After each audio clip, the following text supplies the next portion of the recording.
కుక్కర్లో కాబూల్ చనా కర్రీ సింపుల్గా ఈజీగా ఎలా చేసుకోవాలో అనేది వీడియోలో చూసేద్దాము. దానికోసమని మసాలా ప్రిపేర్ చేసుకుందాము.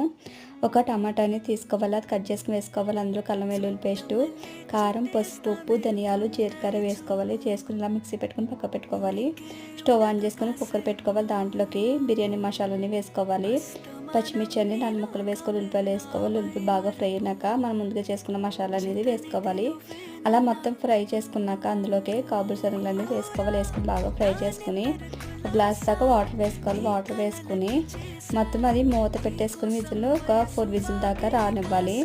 ఇలా 4 విజిల్ వచ్చి ఇలా ఉన్నాయి కదా, కాబూల్ శనగలు కూడా బాగా ఉడికిపోయి. తర్వాత వచ్చేసి మన పోపు ప్యాన్ అనేది పెట్టుకోవాలి. అందులోకి ఆయిల్ వేసుకుని అందులో కొంచెం జీలకర్ర, కరివేపాకు, ఎండుమిర్చి, కారం వేసుకోవాలి. వేసుకుని ఇలా బాగా ఫ్రై చేసుకున్నాక పెట్టుకుని కర్రీలో వేసేసుకోవాలి. కర్రీలో వేసుకుని కలిపేసుకుంటే అంతేనండి, ఎంతో ఈజీగా సింపుల్గా కాబూల్ శనగ కర్రీ రెడీ అయిపోయింది.